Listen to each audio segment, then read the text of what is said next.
الحمد لله رب العالمين والصلاة والسلام على خاتم النبيين أما بعد فأعوذ بالله من الشيطان الرجيم بسم الله الرحمن الرحيم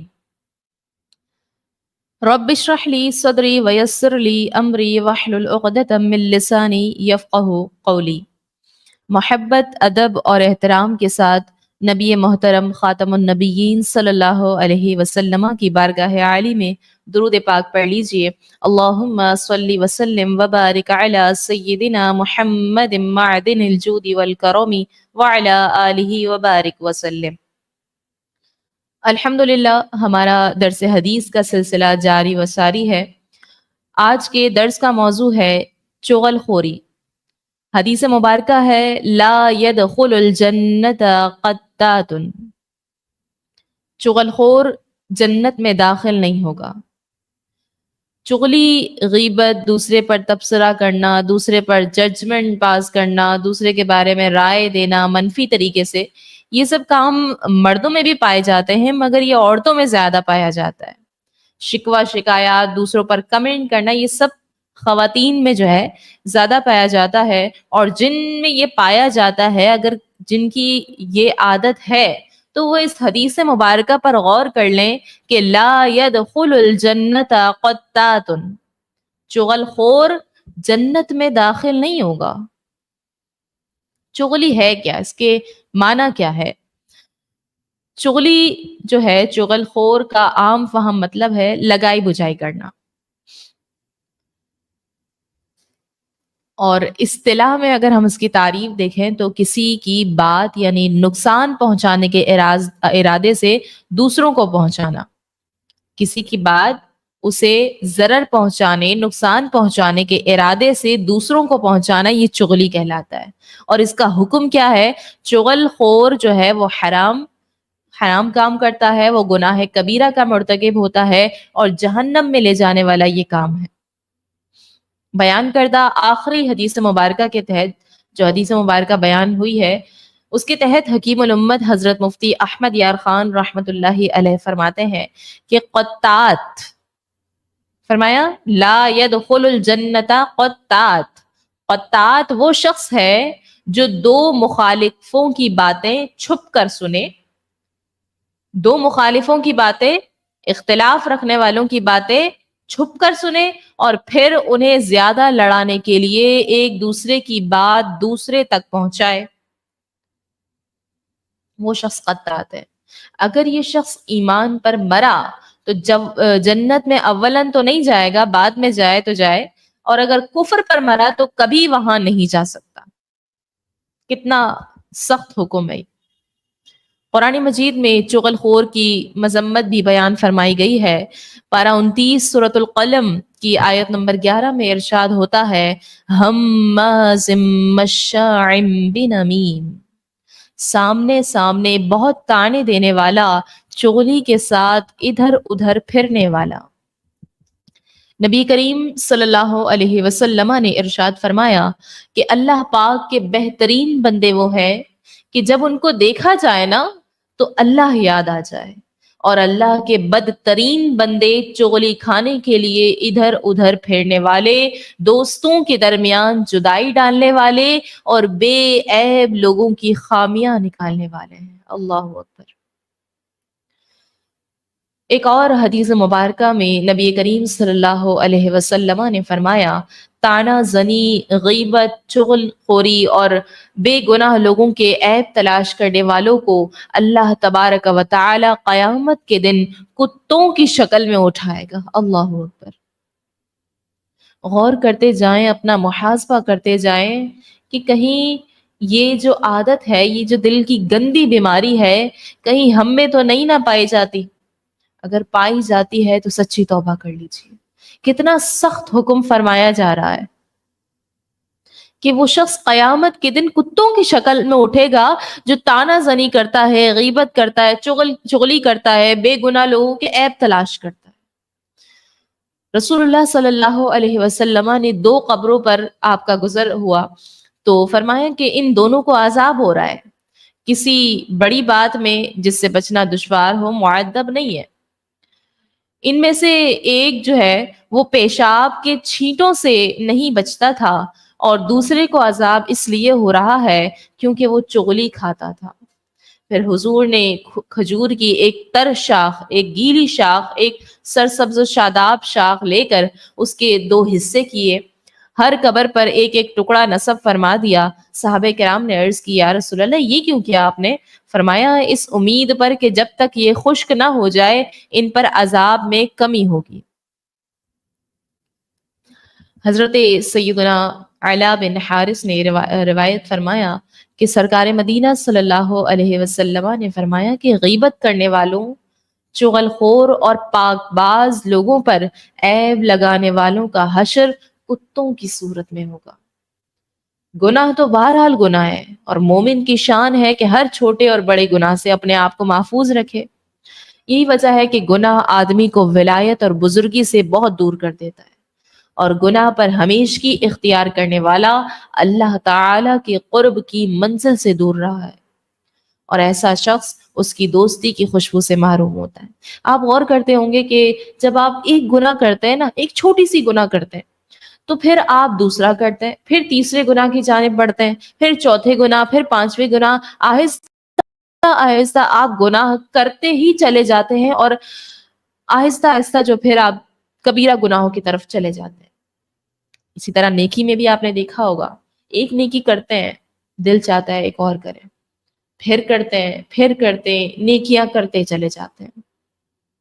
تو عادت ڈالیے، گناہوں سے تو ہر صورت بچنا ہے، گناہ تو بہرحال گناہ ہی ہے، تو نیکیاں کرنے کی، بار بار نیکیاں کرنے کی عادت ڈالی، کیونکہ جتنی نیکیاں ہمارے پاس ہوں گی ہمارے لیے ہی بہتر ہے۔ نیکیوں کو جمع کیجیے۔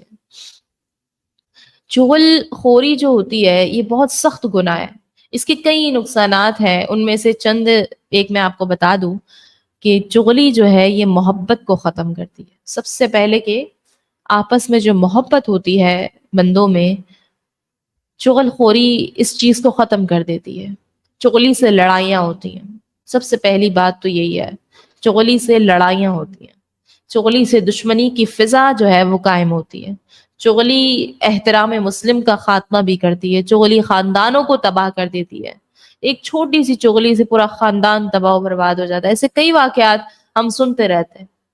چغلی جو ہے وہ قتل و غارت تک لے جاتی ہے، چغلی غیبت، جھوٹ کی طرف لے جانے والی ہے، چغلی اللہ اور اس کے رسول کی نافرمانی کا سبب ہے۔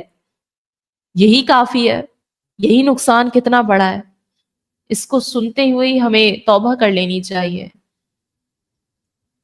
اور چغلی جو ہے یہ ہمیں جہنم میں لے جانے کا کہیں سبب نہ بن جائے، یہ کتنا بڑا نقصان ہوگا۔ چغلی بندوں کے حقوق کو ضائع کرنے کا سبب بنتی ہے۔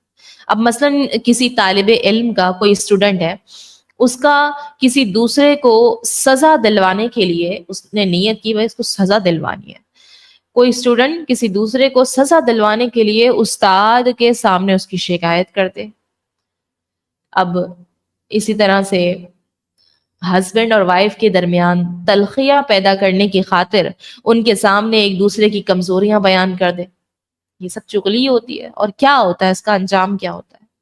بھائی کو بھائی سے لڑوانے کے لیے اس کے عیب ظاہر کرنا، اولاد کو ماں باپ سے دور کرنے کے لیے ان میں پائی جانے والی برائیوں کا ذکر کرنا وغیرہ، تو یہ سب مثالیں موقع محل کی مناسبت سے جو ہے چغلی میں شامل ہوں گی۔ ایک حکایت میں آپ کے سامنے ذکر کرتی ہوں کہ حضرت حماد بن سلمہ رحمۃ اللہ علیہ فرماتے ہیں ایک شخص نے غلام بیچا۔ پہلے کے دور میں جو ہے وہ غلام وغیرہ بیچا جاتا تھا، خریدا جاتا تھا، جائز تھا۔ تو ایک شخص نے غلام بیچا اور خریدار سے کہا، جس نے اس غلام کو خریدا، اس سے کہا کہ اس میں چغل خوری کے علاوہ کوئی عیب نہیں ہے۔ کیا کہا؟ اس میں کوئی عیب نہیں ہے، بس یہ چغل خوری کرتا ہے۔ اس نے کہا مجھے منظور ہے، اور اس غلام کو خرید لیا۔ غلام چند دن تو خاموش رہا، پھر اپنے مالک کی بیوی سے کہنے لگا میرا آقا تجھے پسند نہیں کرتا۔ کیا کہا اس نے؟ میرا آقا تجھے پسند نہیں کرتا، جس شخص نے خریدا تھا اس کے بارے میں یہ کہا، اور دوسری عورت لانا چاہتا ہے، یہ بھی کہا۔ جب تیرا خاوند سو رہا ہو تو اسے اس طرح کے ساتھ اس کی گدی کے چند بال موڑ لینا تاکہ میں کوئی منتر کروں اور اس طرح وہ تجھ سے محبت کرنے لگے گا۔ کیا کہا اس نے؟ جب تیرا خاوند سو رہا ہو تو اس کے جو ہے بال کچھ نکال لینا تاکہ میں اس میں کوئی منتر کروں، اس طرح سے وہ تجھ سے محبت کرنے لگے۔ دوسری طرف اس کے شوہر سے جا کر اس نے کہا کہ تمہاری بیوی نے کسی کو دوست بنا رکھا ہے اور تمہیں قتل کرنا چاہتی ہے، تم جھوٹ موٹ سو جانا تاکہ تمہیں حقیقت حال معلوم ہو جائے۔ اب کیا ہوا کہ وہ شخص بناوٹی طور پر سو گیا، بناوٹی طور پر وہ سو گیا چیک کرنے کے لیے۔ عورت جو ہے وہ اب آئی، اس طرح لے کر آئی تو وہ سمجھا کہ اسے قتل کرنا چاہتی ہے، اب لہٰذا وہ اٹھا اور اپنی بیوی کو قتل کر دیا، اس نے اپنی بیوی کو قتل کر دیا۔ پھر عورت کے گھر والے آئے اور انہوں نے اسے قتل کر دیا، اس مرد کو۔ اور اس طرح سے چغل خور کی وجہ سے دو قبیلوں کے درمیان جنگ ہو گئی۔ تو آپ نے سنا کہ چغلی کرنا کس قدر یہ برا عمل ہے، اس کی نحوست صرف چغل خور کی ذات تک ہی محدود نہیں رہتی بلکہ دیگر لوگوں کو بھی مشکلات میں ڈال دیتی ہے۔ تو لہٰذا ہمیں کیا چاہیے کہ ہم اپنی زبان کو چغل خوری بلکہ ہر طرح کی برائیوں سے پاک و صاف رکھنے کی بھرپور کوشش کریں۔ بہت سے لوگ جو ہے وہ عادی ہو جاتے ہیں تو وہ نہیں کر پاتے، کمپرومائز نہیں کر پاتے، وہ اس چیز سے بچ نہیں پاتے، چاہتے بھی ہے پھر بھی نہیں بچ پاتے کیونکہ عادی ہو گئے۔ تو ایک آہستہ آہستہ کوشش کیجئے، ہر چیز میں نوٹ آؤٹ کریں کہ بھئی یہ چغلی ہے، شاید کچھ بھی بولنے سے پہلے سوچ لیجئے کہیں یہ چغلی تو نہیں ہے، پھر رک جائے۔ تو آہستہ آہستہ آپ کی عادت ہو جائے گی اور چغل خوری جیسی گندی بیماری سے آپ محفوظ رہیں گے۔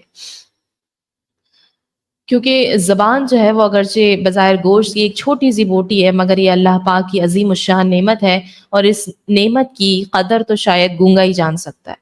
زبان کا درست استعمال ہمیں جنت میں اور غلط استعمال یہ جہنم میں ہمیں داخل کر سکتا ہے۔ امام محمد غزالی فرماتے ہیں کہ جس شخص کے پاس چغلی کی جائے اور اس سے کہا جائے کہ فلاں نے تمہارے بارے میں یہ کہا ہے، یہ طریقہ کار میں بتا رہی ہوں کہ چغلی سے چھٹکارا کیسے ملے۔ اب کوئی شخص آپ کے پاس آ کر کہتا ہے کہ بھائی فلاں نے تمہارے بارے میں یہ کہا ہے، یا تمہارے خلاف ایسا کیا، یا وہ تمہارے معاملے کو بگاڑنے کی سازش کر رہا ہے، یا تمہارے دشمن سے دوستی کرنے کی تیاری کر رہا ہے، یا پھر تمہاری حالت کو خراب کرنے کی کوششوں میں لگا ہوا ہے، یا اس قسم کی دوسری باتیں کہی جائیں، تو ایسی صورت میں اس پر 6 باتیں لازم ہیں، سننے والے پر 6 باتیں لازم ہیں۔ وہ کون کون سی آپ دیکھ لیں، اس کی تصدیق کریں، کیونکہ چغل خور فاسق ہوتا ہے اور فاسق کی گواہی مردود ہے، اس کی تصدیق نہ کریں۔ کیوں؟ کیونکہ چغل خور جو ہے وہ فاسق ہوتا ہے اور فاسق کی گواہی مردود ہے۔ اسی طرح سے ایک اور بات آپ دیکھ لیجئے، اسے چغلی سے منع کرے، سمجھائے اور اس کے سامنے اس کے فعل کی قباحت ظاہر کرے کہ تم برا کر رہے ہو، غلط کام کر رہے ہو، اسے سمجھائے، اسے منع کرے، نہ کہ اس کے ساتھ لگ جائے اچھا اس نے اس طرح سے کہا تھا، ہم تو یہی کرتے ہیں، ایسے کہا تھا، اب تو میں اس کو بتاتا ہوں۔ یہی حالت ہے ہماری۔ اسی طرح تیسری بات وہ یہ نوٹ کر لے کہ اللہ پاک کی رضا کے لیے اس سے بغض رکھے، کیونکہ چغل خور اللہ پاک کو ناپسند ہے، اور جسے اللہ پاک ناپسند کرے اس سے بغض رکھنا واجب ہے۔ تو ہم نے اس سے بغض رکھنا ہے جو چغل خوری آپ سے کر رہا ہے، نہ کہ اس کے دوست بن جانا ہے کیونکہ وہ آپ کو کسی اور کی بات آگے بتا رہا ہے۔ اسی طرح اپنے مسلمان بھائی یعنی جس کی غیبت کی گئی ہے اس سے بدگمان نہ ہو، ہم اس سے بدگمان ہو جاتے ہیں، کیونکہ اللہ پاک فرماتا ہے یا ایھا الذین آمنوا اجتنبوا کثیرا من الظن ان بعد الظن اثم، اے ایمان والو بہت گمانوں سے بچو، بے شک کوئی گمان گناہ ہو جاتا ہے، تو ہمیشہ اچھا گمان رکھیے۔ پانچویں بات آپ دیکھیے کہ جو بات تمہیں بتائی گئی ہے وہ تمہیں تجسس اور بحث پر نہ ابھارے کہ تم اسے حقیقت سمجھنے لگ جاؤ، کیونکہ اللہ تبارک و تعالی فرماتا ہے وَلَا تَجَسَّسُوا، اور عیب نہ ڈھونڈو۔ یوں ہی چھٹی بات آپ یہ دیکھ لیں کہ جس بات سے تم چغل خور کو منع کر رہے ہو اسے اپنے لیے پسند نہ کرو، اور نہ ہی اس کی چغلی آگے بیان کرو کہ یہ کہو اس نے مجھ سے یہ بات بیان کی۔ تو اس طرح تم چغل خور اور غیبت کرنے والے ہو جاؤ گے، اور جس بات سے تم نے منع کیا خود اس کے کرنے والے بن جاؤ گے۔ اگر تم نے یہ 6 باتیں نہیں دیکھی تم خود بھی جو ہے وہ چغل خور بن جاؤ گے۔ حضرت قتادہ رضی اللہ عنہ فرماتے ہیں کہ عذاب قبر کو 3 حصوں میں تقسیم کیا گیا ہے، 1/3 عذاب غیبت کی وجہ سے، 1/3 چغلی کی وجہ سے، اور 1/3 پیشاب کے چھینٹوں سے خود کو نہ بچانے کی وجہ سے ہوتا ہے۔ چغلی بدترین چیز ہے، جو چغلی کرتا ہے نا اسے کچھ نفع نہیں ہوتا، کوئی فائدہ نہیں ہوتا۔ وہ اپنی دنیا بھی برباد کر رہا ہے، وہ آخرت بھی برباد کر رہا ہے، بلکہ اس کے گناہ بڑھتے چلے جاتے ہیں اور اس کی بری حرکت اور شرارت اچھے خاصے اہل محبت اور اہل وفا میں جنگ ہو جاتی ہے، اور دلوں میں نفرت کے شعلے بھڑک کر برائیاں شروع ہو جاتی ہیں، افراد کی لڑائیاں خاندانوں کو لے بیٹھتی ہیں۔ چغل خور ذرا سا شگوفہ چھوڑتا ہے، ذرا سا وہ شگوفہ چھوڑتا ہے اور یہاں کی بات وہاں پہنچا کر جنگ و جدال کی آگ کو وہ سلگاتا ہے، لوگوں میں لڑائی ہوتے دیکھتا ہے تو خوش ہوتا ہے، گویا اس نے بہت بڑا کام کیا ہے، لیکن وہ یہ نہیں جانتا کہ دوسروں کے لیے جو لڑائی کی آگ سلگائی ہے اس نے، اس سے اپنی قبر میں بھی انگارے بھر دیے، وہ یہ نہیں سوچتا۔ تو نیت کیجئے کہ اس گندی بیماری سے ہم دور رہیں گے، جو 6 باتیں فرمائی گئی ہیں ان پر غور کریں گے، جب بھی آپ سے کوئی چغلی کرے تو ان 6 باتوں کو دیکھ لیجئے، اور خود تو یہ گناہ کرنا ہی نہیں ہے۔ اللہ تبارک و تعالی سے دعا ہے کہ اللہ کریم ہمیں اس گندی بیماری سے محفوظ رکھے، اس اور ہر طرح کے دل کے امراض سے ہمیں محفوظ رکھے۔ آمین بجاہ سید المرسلین صلی اللہ علیہ وسلم۔